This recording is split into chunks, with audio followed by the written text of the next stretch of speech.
Buenos días a todo el mundo. Gracias por asistir a nuestro seminario digital. La verdad es que nos hubiera gustado que este seminario fuera como tradicionalmente presencial, pero entre que nos lo pensábamos y que evolucionaba otra vez el tema en nuestra contra, pues al final hemos decidido portarnos bien y hacerlo de nuevo de forma digital. Esperamos que el año que viene ya lo podamos hacer presencial. Nada, vamos a hacer lo de todos los años. Vamos a hablar un poco del cierre contable, que este año parece ser bastantes novedades del cierre contable del año 2021, también del cierre fiscal, y luego hablaremos un poco de novedades fiscales para el año que viene y recordaremos las de este año, y también de precios de transferencia, lo que está sucediendo en las inspecciones, y finalmente Fernando Mota, nuestro director de procedimiento tributario, nos hablará sobre todo de la famosa sentencia de la plusvalía municipal y qué podemos hacer con relación a las liquidaciones que ya hemos pagado. Nada, espero que lo disfruten y repito, espero que el año que viene nos podamos ver en vivo y en directo. Gracias.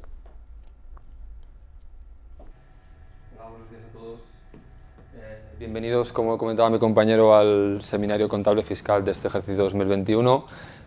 Antes de nada presentarme, mi nombre es Jordi García y soy socio de auditoría en la oficina de Barcelona. Ya para los que hayan asistido a estos seminarios de cierre contable fiscal ya me conocerán, ya he participado en alguno de ellos y bueno, es un placer volver a estar aquí y volver a hablar un poco de novedades contables que este año, como anticipaba David Sardá, pues son bastantes y son significativas y por tanto pues vamos a repasarlas o como mínimo a dar ciertas pinceladas, dado que bueno, por el tiempo que tenemos va a ser imposible profundizar, pero como mínimo para que los conceptos principales pues queden sobre la mesa y les permitan pues bueno, afrontar las casuísticas individuales que se encuentren en cada una de sus compañías.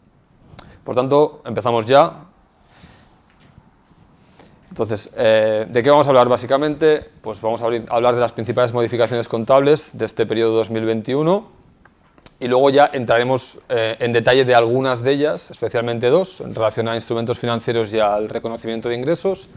Finalmente daremos alguna breve pincelada sobre otros temas y sobre los efectos COVID sobre los estados financieros, que bueno, a pesar de que ya estamos en fase bastante más avanzada y por tanto ya hemos dejado atrás la parte grave y la parte de impactos muy relevantes en las cuentas de resultados de las compañías, todavía siguen habiendo aspectos importantes que se deben tener en cuenta. Por tanto, sin más dilación, entramos en detalle. En primer lugar, haciendo referencia un poco a los cambios normativos concretos. Este año, concretamente en enero del 2021, el Real Decreto 1/2021 de 12 de enero, muy al principio del ejercicio, aprobó determinados cambios bastante significativos que luego veremos en detalle, que afectan al Plan General de Contable, al Plan General de Pymes, a las normas de formulación de las cuentas anuales consolidadas y a las normas de adaptación a las entidades sin fines lucrativos. Una parte de estos cambios se profundizó mediante la resolución del ICAC del 10 de febrero del 21, en la cual se dictaban normas más concretas de valoración y elaboración de cuentas anuales en lo que hace referencia al reconocimiento de ingresos. Todo esto ya ahora lo veremos en detalle, pero en general es un cambio, es la modificación más importante que ha habido en el Plan General de Contabilidad desde su entrada en vigor en el 2007. Podríamos decir que esta ha sido la más significativa, sí que han habido modificaciones puntuales durante todo este tiempo, mayoritariamente a través de resoluciones del ICAC que posteriormente se han ido introduciendo paulatinamente en el propio plan, pero como cambio, que ya como veremos afecta a muchas áreas, a áreas muy significativas, o puede afectar a áreas muy significativas, dependerá evidentemente de cada una de las casuísticas de las compañías, pues como cambios, pues quizás es el principal y el más relevante que se ha producido hasta la fecha. Por tanto, bueno, a diferencia de otros años donde realmente costaba encontrar novedades a comentar en el cierre contable y básicamente repasábamos conceptos, digamos, más clásicos y más habituales que ya eran bastante conocidos por todos, a excepción quizá del año pasado, donde sí que fue la novedad de toda la normativa y todas las normas que se introdujeron específicas y extraordinarias en relación al tratamiento de determinadas situaciones en relación al COVID, pues digamos que este año sí que hay mucho a comentar, con lo cual intentaremos hablar específicamente de lo que consideramos que puede tener más afectación en los negocios de las compañías.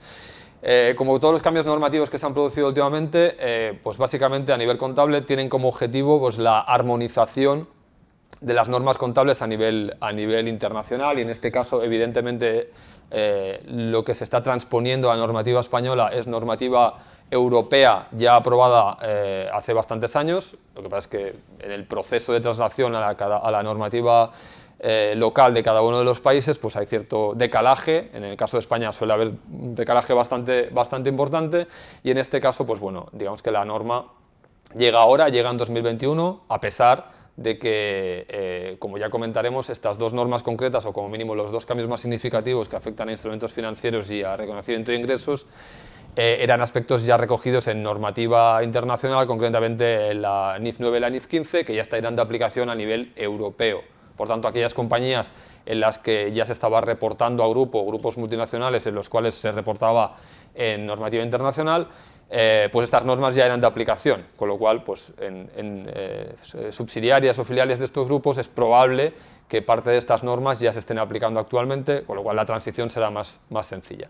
Pero básicamente el objetivo de esos cambios normativos son esos: la adaptación, la armonización de las normas contables para que sea más fácil o más simple comparar estados financieros de compañías ubicadas en distintos países. Entonces, entramos ya quizá un poco más en materia. Bueno, vamos a ver en detalle qué ha cambiado, ¿no? O qué cambios se introdujeron en ese Real Decreto. Hay varios de ellos y ahora los vamos a enumerar, y los que consideramos más importantes profundizaremos después. Entonces, hay cambios a nivel de valor razonable en relación a lo que era la norma internacional, la NIF 13, en la que se establecía pues, diferentes metodologías a la hora de estimar el valor razonable de activos y pasivos. Pues en este caso hay una nueva definición de valor razonable. Se introduce una nueva definición y además, que quizás es lo más relevante, se introducen jerarquías a la hora de determinar pues, prioridades, qué métodos de valoración tienen prioridad sobre otros, ¿no? En este caso pues, se establece un nivel 1, donde las estimaciones basadas en precios cotizados pues, evidentemente tienen prioridad en el caso de que existan precios cotizados de referencia. Nivel 2, cuando estimaciones con precios cotizados para instrumentos similares, es decir, que el propio activo en sí no cotice, sino que hayan instrumentos que sean comparables y por tanto nos podemos basar en su precio de cotización para tomarlo como referencia, o bien estimaciones en las que alguna variable significativa no esté basada en datos de mercado. Esa sería, digamos, la última y sería la prelación. ¿Qué más cambios hay? A nivel de existencias, bueno, esta es un área donde normalmente no suele haber demasiados cambios y ya se mantiene bastante estable desde el momento inicial en que entró en vigor el Plan General Contable en 2007. En este caso se ha introducido un nuevo criterio a la hora de determinar el valor razonable de determinadas existencias, en este caso relacionadas con el comercio de las materias primas y con la actividad de trading. Es un tema muy específico, con lo cual evidentemente pues, compañías del sector o que se dediquen al trading pues, van a tener que estar atentos. Es trading de materias primas, pero no es un aspecto que consideremos que pueda afectar de forma global a las compañías. El siguiente punto, pues en este punto sí que es significativo, que es la introducción de nuevas normas tanto de valoración como de clasificación de los instrumentos financieros. En este caso, la adaptación de la NIF 9, que la normativa europea, ha sido parcial, no se ha trasladado de forma íntegra a la normativa local y se han dejado fuera algunos apartados que veremos luego, que son significativos y que pueden generar un gap importante a la hora de comparar contabilidad local con contabilidad de reporting, quizá en el caso, como contábamos antes, de compañías de grupos multinacionales. Seguirá habiendo este gap como consecuencia de que la traslación o transposición a la normativa española no ha sido íntegra, sino ha sido parcial. Luego veremos exactamente cuál es ese cambio o ese aspecto que no se ha trasladado.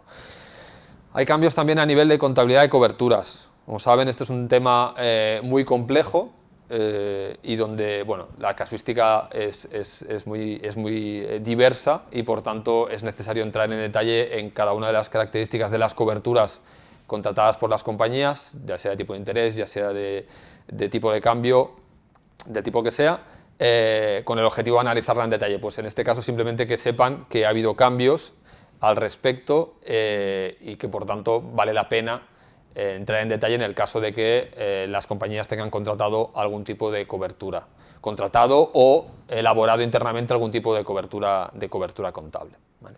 En cualquier caso se permite mantener el criterio que existía hasta ahora, es decir, se le da la posibilidad de tomar como referencia el nuevo criterio o bien mantener el que se estaba aplicando hasta la fecha. Reconocimiento de ingresos, que es el gran cambio, que además, a diferencia del anterior, que quizá es más cambio de clasificación y quizá nomenclatura y que afecta a compañías de sectores muy específicos, sectores financieros especialmente. En el caso del reconocimiento de ingresos es un cambio normativo que afecta o potencialmente puede afectar a muchísimas compañías y a muchísimos sectores y que por tanto obligará a hacer un análisis exhaustivo de las circunstancias y casuísticas y especialmente de los contratos con clientes de cada uno de los negocios. Evidentemente en este caso es donde centraremos parte de la sesión porque consideramos que es suficientemente significativo perder tiempo o invertir tiempo en ello. Hay nuevos requerimientos a nivel de información en la memoria relacionados básicamente con los cambios que hemos comentado anteriormente, tanto a nivel de valor razonable como a nivel de instrumentos financieros como a nivel de reconocimiento de ingresos como consecuencia de la transposición de la NIF 15. En este caso, pues evidentemente se tendrá que dar más detalles, se tendrán que dar mucha más información en las notas respectivas relacionadas con esas áreas que hemos comentado. Y luego se ha aprovechado para incorporar al Plan General Contable modificaciones en los criterios de reconocimiento de ampliaciones y reducciones de capital que ya se recogían en la resolución del ICAC del marzo del 2019 y que ya estaban vigentes desde el año 2020. Por tanto, esto no es una novedad, pero sí que se ha aprovechado para recoger esos nuevos criterios en el Plan General Contable, que es el marco normativo que afecta a todas las compañías. Este sería un poco el resumen de los puntos que se han modificado, evidentemente un resumen muy por encima, y simplemente para que lo tengan en mente y para que, en caso de que, cuando lo hayan leído, consideren que puedan afectar a su actividad normal y a las casuísticas de sus negocios, pues puedan profundizar y entrar más en detalle revisando la propia norma o el propio Real Decreto en el que se introducían dichos cambios. Entonces, si les parece, ahora vamos a profundizar un poco más en los dos temas que hemos considerado más relevantes, que ya hemos anticipado antes. Bueno, antes de eso, antes de eso vamos a hablar de la entrada en vigor. ¿Cuándo entran en vigor estos cambios normativos? Pues realmente entran en vigor a partir del 1 de enero, es decir, ejercicios iniciados a partir del 1 de enero de 2021. Por tanto, en cierta forma, hoy día 14 de diciembre, pues podríamos decir que vamos un poco tarde.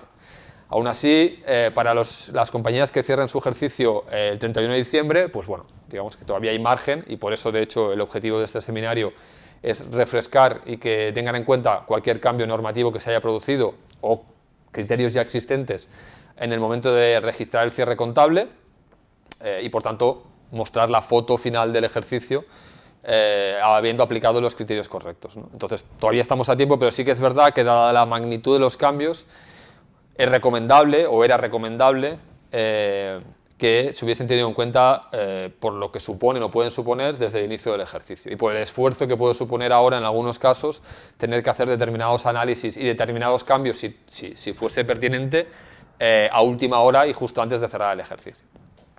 Por tanto, entrada en vigor 1 de enero del 21. Bueno, un matiz, importante destacar que los cambios relacionados con el reconocimiento de ingresos y los instrumentos financieros no van a aplicar a las entidades que formulen bajo Plan General Contable de pymes. El resto de cambios que he comentado sí, pero esos dos cambios concretamente no. Entonces, evidentemente, como en todos los reales decretos en los cuales hay cambios significativos en la normativa, se establecen disposiciones transitorias que regulan pues la transición de los criterios anteriores a los nuevos criterios y por tanto establecen cómo deben las compañías efectuar esos cambios y si esos cambios deben de ser retroactivos o prospectivos o existe la posibilidad de elegir entre las dos opciones. En este caso existen varias guías dentro del propio Real Decreto que afectan tanto al reconocimiento de ingresos como al cambio en instrumentos financieros, pero en general las compañías no van a estar obligadas, insisto, en general, luego se tiene que entrar en detalle, pero en general no van a estar obligadas a reexpresar las cifras del ejercicio anterior, con lo cual podrán hacer un ejercicio prospectivo de los cambios normativos y por tanto aplicarlos directamente sobre el ejercicio 2021 sin modificar las cifras del 20 ni anteriores, como ocurría en algunas ocasiones. Importante este tema de la entrada en vigor y sobre todo la transición y los potenciales impactos de la transición. Entramos en detalle a nivel de los cambios relacionados con instrumentos financieros, que como decíamos son cambios derivados de la translación o transposición de la NIF 9 de instrumentos financieros que ya estaba en vigor desde el ejercicio, desde años anteriores. En este caso, como anticipaba, son cambios que afectan sobre todo a empresas del sector financiero. Empresas normales con actividad, digamos, de todo tipo, pero actividades, digamos, fuera de lo que es este sector, la afectación será mayoritariamente relacionada con la clasificación de esos instrumentos financieros, más que de la propia valoración. Es decir, no hay un cambio tan importante, no hay un cambio importante en relación a los criterios de valoración, pero sí en cuanto a la nomenclatura y las clasificaciones. Entonces, repasando un poco las clasificaciones que existían hasta la fecha, teníamos préstamos y partidas a cobrar, teníamos inversiones mantenidas a vencimiento, teníamos activos mantenidos para negociar, teníamos otros activos financieros a valor razonable con cambios en cuenta de pérdidas y ganancias, teníamos inversiones en el patrimonio de empresas del grupo, multigrupo y asociadas, y activos financieros disponibles para la venta. Como ven, teníamos 6 posibles clasificaciones. Ahora esas clasificaciones se han reducido a 4, que serían los activos financieros a valor razonable con cambios en pérdidas y ganancias, los activos financieros a coste amortizado, los activos financieros a coste y los activos financieros a valor razonable con cambios en patrimonio neto, que sería el equivalente a lo que en años anteriores era los activos financieros disponibles para la venta. ¿De acuerdo? Por tanto, sería más tener en mente esas clasificaciones y ver, ahora lo veremos, pues cuáles serían típicamente los activos financieros que se incluirían en dichas clasificaciones para ver un poco la equivalencia entre las antiguas categorías y las nuevas. En este caso, los activos financieros a coste incluirían las inversiones en empresas de grupo y asociadas, las otras inversiones en instrumentos de patrimonio que no tengan referencia en precios cotizados, los préstamos participativos y los activos financieros cuyo valor razonable no se puede estimar con fiabilidad. Si no hay una posibilidad de estimar el valor razonable, la referencia siempre será el coste. Siguiente criterio, siguiente clasificación, los activos financieros a coste amortizado. El criterio de valoración de coste amortizado ya existía hasta la fecha, lo que pasa es que no había propiamente una clasificación, una categoría que se llamara activos financieros a coste amortizado, pero el propio criterio de valoración de coste amortizado evidentemente ya existía y ya se aplicaba. ¿Qué recogeremos dentro de esta categoría? Pues básicamente los créditos por operaciones comerciales, que es lo más típico y lo que evidentemente van a tener todas las compañías. En este caso siempre estarán recogidos dentro de esta categoría. Y los créditos no comerciales, préstamos o cuentas corrientes y demás, si se mantienen con el objetivo de pues, cobrar los flujos que se deriven de los mismos, es decir, el principal y los intereses, ¿vale? Por tanto, bueno, digamos que a este sentido no hay demasiada modificación. Siguiente clasificación, los activos financieros a valor razonable con cambio en pérdidas y ganancias. En este caso estaría la cartera de negociación, es decir, inversiones con las cuales se pretenda negociar. Las variaciones en el valor razonable de dichas inversiones pues irán directamente en la cuenta de pérdidas y ganancias, se imputarán en la cuenta de pérdidas y ganancias. También las potenciales diferencias de cambio generadas por dichas inversiones irán en la cuenta de pérdidas y ganancias. Y luego actúa como un poco cajón desastre. El resto de activos que no estén incluidos o que se considere que no se pueden incluir en ninguna de las categorías del resto de categorías se incluirán en esta y por tanto sus cambios en el valor razonable se imputarán en la cuenta de resultados. Y luego por último la que habíamos comentado es, en este caso es una de las partes que no se han adaptado de la NIF 9. La NIF 9 digamos que eliminaba esta categoría, la categoría de activos financieros a valor razonable con cambios en patrimonio neto, pero en este caso cuando se ha traspuesto a normativa española se ha mantenido y por tanto hay equivalencia entre lo que eran los activos disponibles para la venta que, como recuerdan, se valoraban a valor razonable, pero las variaciones de valor razonable se imputaban a patrimonio y no a cuenta de resultados, pues se permite pues, mantener ese mismo criterio. ¿Sobre qué activos? Pues sobre instrumentos de patrimonio que no se tengan para negociar, pero que la entidad decida inicialmente marcarlos o considerarlos instrumentos valorados a valor razonable con cambios en patrimonio neto, y esa indicación o esa clasificación será irrevocable, por tanto no se podrá modificar a futuro.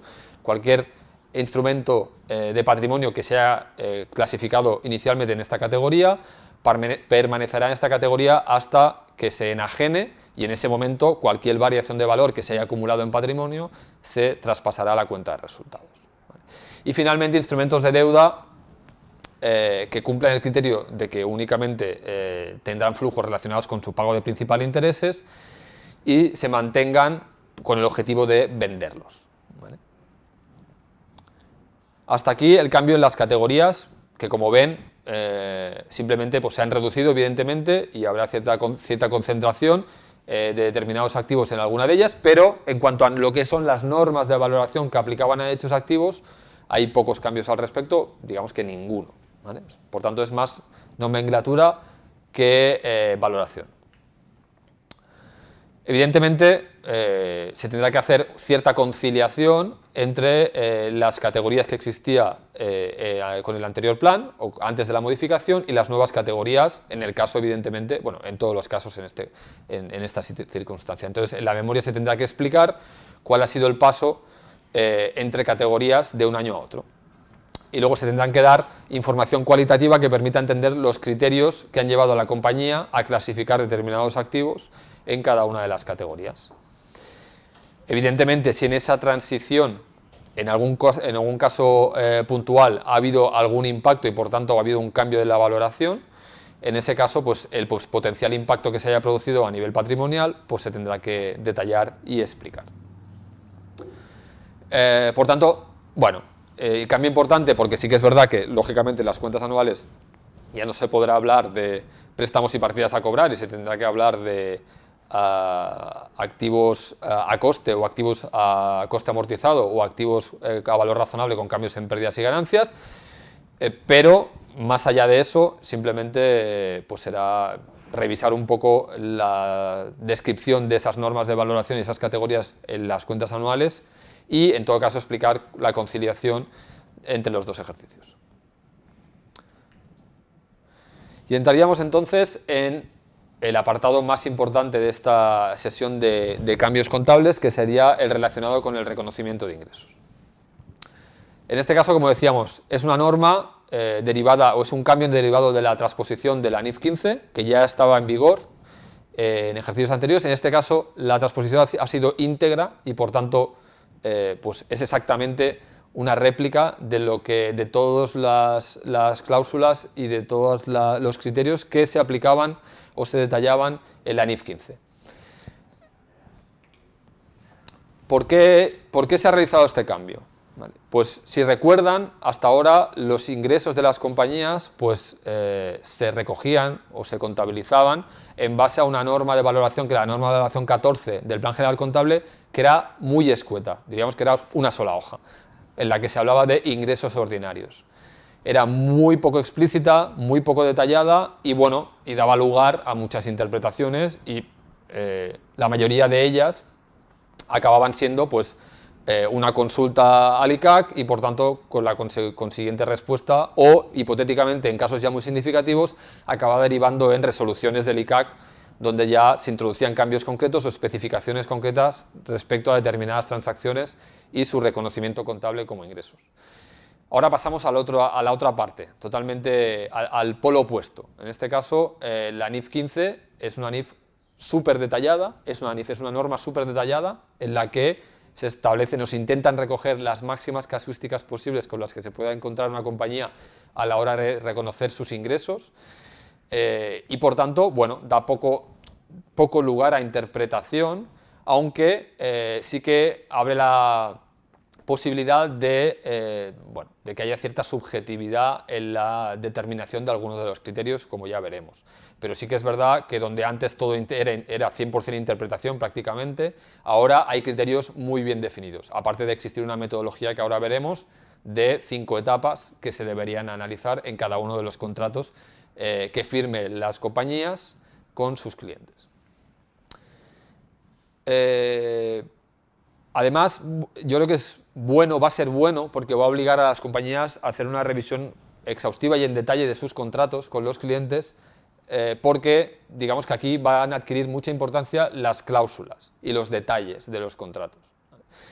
Porque como ya veremos, esas cláusulas, esos detalles ayudarán a interpretar, entre otras cosas, por ejemplo, las diferentes obligaciones de cumplimiento o de desempeño que tiene la compañía en relación con su cliente en base a ese contrato, el precio que potencialmente se puede asignar a cada una de esas obligaciones, o incluso, evidentemente, y lo más relevante, en qué momento se va a reconocer el ingreso, si ese ingreso se va a reconocer de forma puntual en un momento determinado del tiempo, o se va a tener que reconocer de forma progresiva a lo largo del tiempo.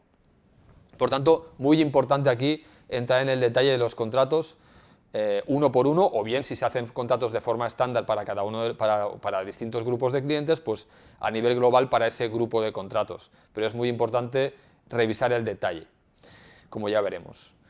Evidentemente, aquí ya no hay, como decía, no hay interpretación, pero sí habrá subjetividad, ¿vale? Porque como ya veremos, se da prioridad el tema del fondo sobre la forma. Se aparca un poco y se da bastante prioridad al cómo se explican en los contratos cuáles son las responsabilidades de cada una de las partes.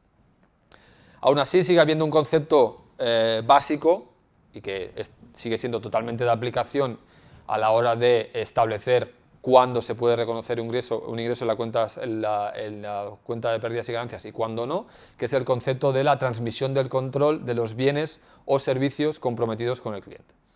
Esa sigue siendo la clave.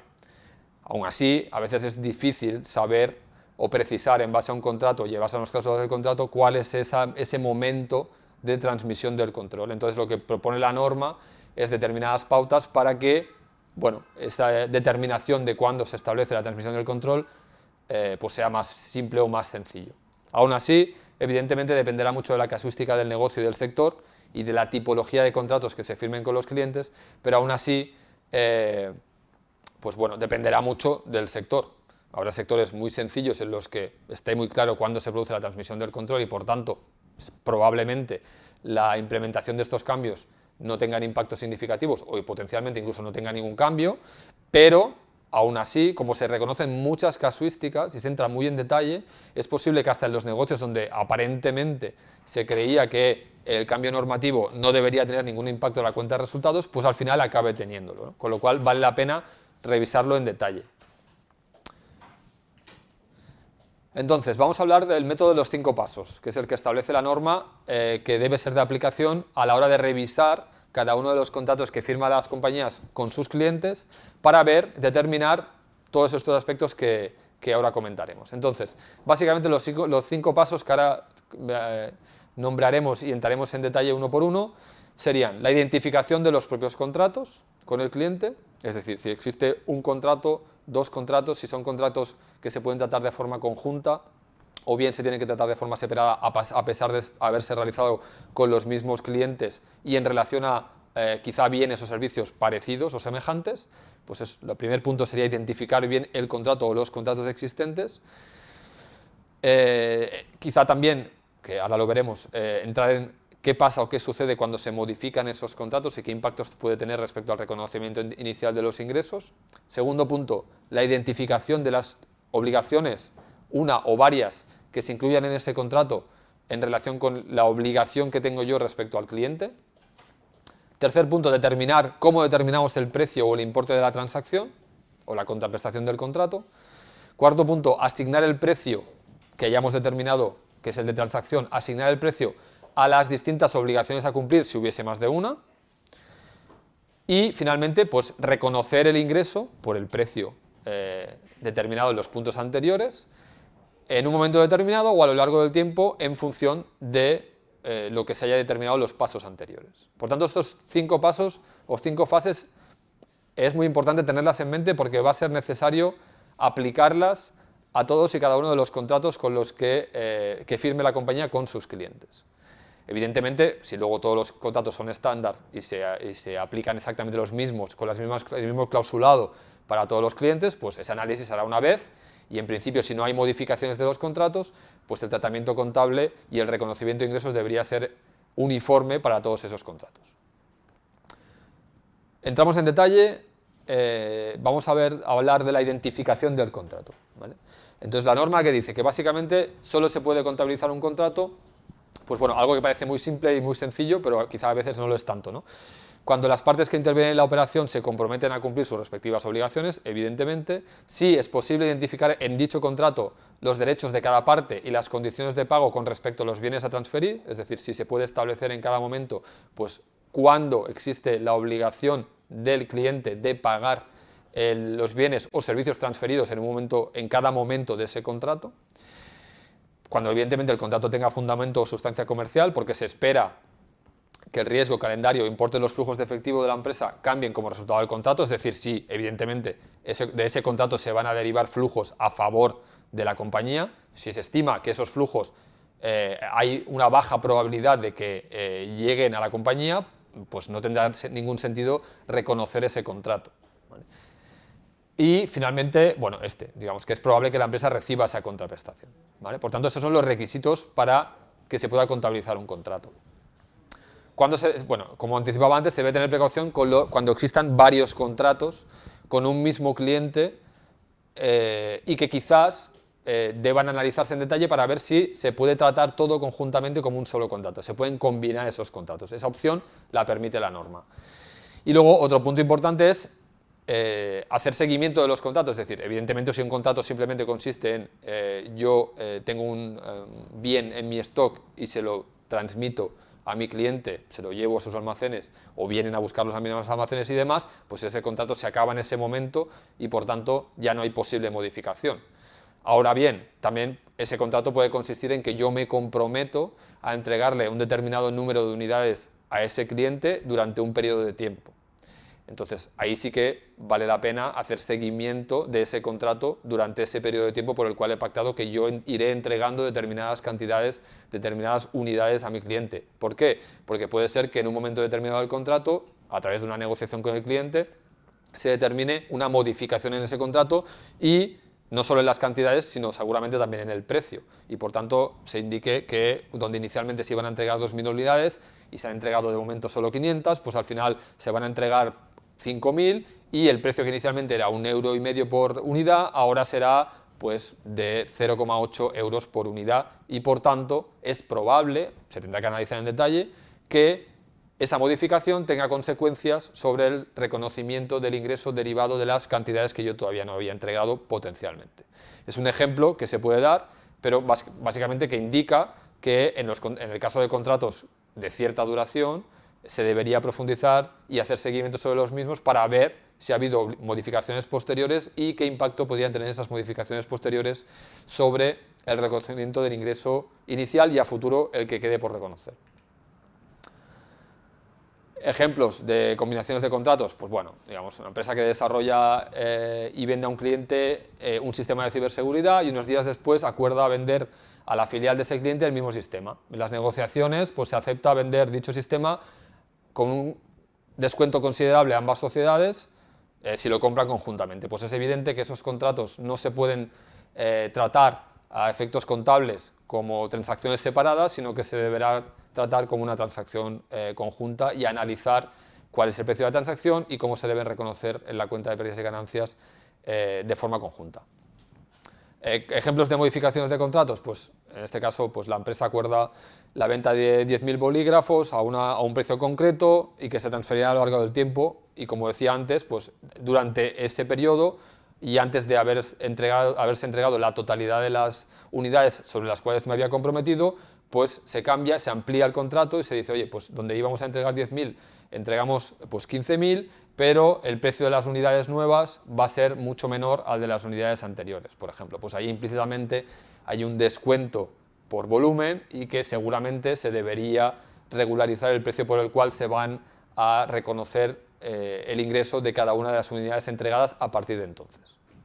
Pongo ejemplos porque a veces es un poco difícil de aterrizar lo que dice la norma con la realidad, y parece que cuando se lee la norma pues no se acaba de ver hasta qué punto me puede afectar. Pues bueno, digamos, introduciendo ejemplos a veces es más sencillo. Luego, analizar dentro del contrato cuántas obligaciones existen. Si existe una sola obligación, yo tengo que entregar un bien a mi cliente y ya está, o bien tengo que entregarle un bien, pero a la vez tengo que prestarle un servicio, o tengo que instalarle ese bien, o bien tengo que me he comprometido también a darle un contrato de mantenimiento a futuro. Pues evidentemente eso será un aspecto relevante a tener en cuenta. ¿Por qué? Porque es muy probable, como ahora veremos, que en base a esas obligaciones que tengo, esas obligaciones no se presten o no, digamos, el servicio derivado de esas obligaciones no se entregue en el mismo, o no se proporcione en el mismo momento, sino que se difiera a lo largo del tiempo, con lo cual el ingreso relacionado con esa obligación también se difiere a lo largo del tiempo. Por tanto, es importante definir las obligaciones dentro del contrato. Ejemplo, pues una empresa constructora que ofrece a su cliente pues una serie de servicios dentro de un mismo contrato. Dentro de ese contrato se establece pues el diseño de planos, la limpieza y adecuación del solar, cimentación, construcción e instalación de equipos. Ahí, a priori, podríamos decir, bueno, pues dentro de ese contrato pues existen distintas obligaciones. Me obligo pues al diseño, a la limpieza y demás. Potencialmente podría ser así. En este caso, como el cliente está contratando en un solo contrato, me está contratando para que yo entregue un producto final, que es una construcción, ahí no va a haber separación de obligaciones, se van a tratar como a una sola, aunque potencialmente podría ser distintas obligaciones. En este caso, debido al contexto, ya que el cliente simplemente me pagará y tendrá obligación respecto a mí cuando yo le entregue la construcción al final, por tanto no tiene sentido separar. Hay casos en los que sí. En este caso, pues una empresa que vende una licencia de sistemas a un cliente que requiere una instalación compleja de esa licencia o ese software, y que además luego nos comprometemos a proporcionar un soporte técnico. Pues aquí hay tres obligaciones concretas, que son la licencia, la instalación y el soporte técnico. En este caso, evidentemente cada caso se tendrá que analizar de forma separada, pero en este caso se considera que la instalación es suficientemente compleja para que se considere asociada a la propia licencia, y por tanto no se considera en este caso que hay dos obligaciones separadas. En cambio, sí que hay una obligación separada respecto al soporte técnico, que ese soporte técnico se prestará durante 2 años. Por tanto, ¿qué se deberá hacer? Y ya me anticipo a lo que veremos en los siguientes pasos de la metodología. Se deberá asignar una parte del precio de esa operación o de ese contrato a dos obligaciones con el cliente. Una, que es la licencia más instalación, que se reconocerá seguramente en el momento en que ya el cliente pueda utilizar ese software, lo tenga a su disposición, y en cambio otra parte del precio de ese contrato se asignará al soporte técnico, que se producirá evidentemente durante 2 años, y por tanto el ingreso se tendrá que diferir 2 años, de forma a priori proporcional. Siguiente paso, determinación del precio de la transacción. Bueno, aquí esto no debería tener más casuística, pero sí que las puede haber. ¿Cuándo? Pues básicamente cuando el precio de la transacción no esté 100% cerrado, sino que hay una parte de ese precio que sea variable. ¿Cuándo puede ser variable? Pues bueno, pues cuando haya una parte del ingreso que sea pactado en el contrato que dependa de alcanzar determinados hitos a futuro, o que habrá ciertos descuentos cuando se lleguen a determinadas unidades entregadas, o que haya penalizaciones si no se llega a determinados importes. Con lo cual aquí, digamos, todo se complica, y por tanto en ese caso se tendrá que hacer una estimación de cuáles son las probabilidades de que se alcancen esos hitos, o bien se alcancen los descuentos, o bien se tenga que pagar determinadas penalizaciones porque se estime que no se va a llegar a tiempo o que no se van a poder entregar determinado número de unidades. Ese análisis se tendrá que hacer, ¿vale? Por tanto, bueno, evidentemente si el precio está fijado, este paso no tiene ninguna dificultad. Si no está fijado, pues puede haber más dificultad, pero evidentemente se tiene que analizar en detalle.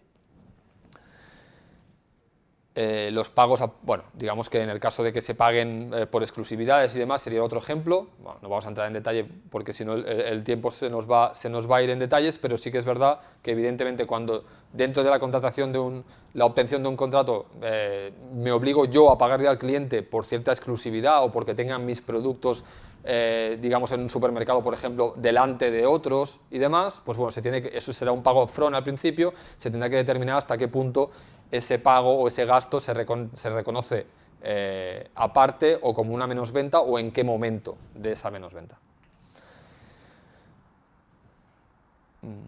Contraprestación variable, ya hemos hablado de ella. Evidentemente, cuando ya tenemos determinado el precio, tenemos determinadas cuántas obligaciones tengo con el cliente, pues tendré que asignar un trocito de ese precio a cada una de las obligaciones para luego reconocer el correspondiente ingreso cuando toque, ¿vale? Por tanto, importante en el caso, evidentemente, de que haya más de una obligación. Si no, la asignación está clara. Todo el precio determinado en el paso anterior se asignará a la única obligación.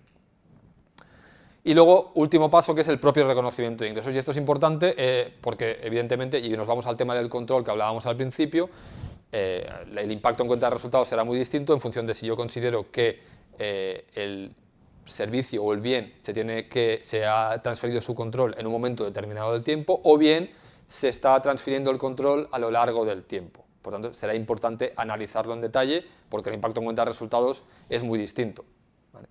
¿De acuerdo? Pues como decíamos antes en el ejemplo claro de que yo entrego un bien físico a un cliente, él lo viene a buscar en mi almacén, pues ¿cuándo se producirá la transmisión del control? Pues cuando su vehículo viene a mi almacén, recoge el bien y se lo lleva. Ahí será sencillo el reconocimiento en ese momento. Ahora bien, cuando yo me obligo a prestar un servicio durante un periodo de tiempo concreto y durante todo ese periodo de tiempo yo tengo que dar soporte al cliente y por tanto incurrir en una serie de gastos, seguramente llegaré a la conclusión de que por mucho que yo haya pactado un precio en concreto en el inicio, incluso potencialmente si el cliente me lo ha pagado ya, con independencia de eso yo tendré que reconocerme el ingreso a lo largo de ese periodo en el cual yo estoy dando soporte al cliente, ¿vale?